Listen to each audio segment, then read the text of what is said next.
অনুগ্রহ করে শুনবেন, কলকাতা থেকে মালদা যাওয়ার জন্যে ট্রেন নম্বর ১৩১৪৫ রাধিকাপুর এক্সপ্রেস।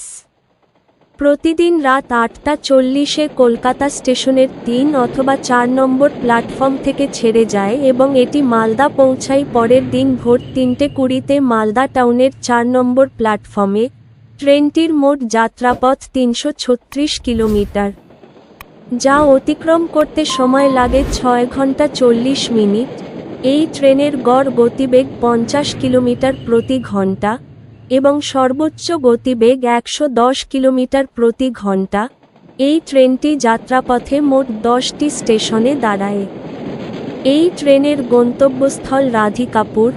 এই ট্রেনের স্লিপার ভাড়া ২২৫ টাকা, থার্ড এসি ভাড়া ৬০৫ টাকা, সেকেন্ড এসি ভাড়া ৮৫৫ টাকা, ফার্স্ট এসি ভাড়া ১৪১৫ টাকা।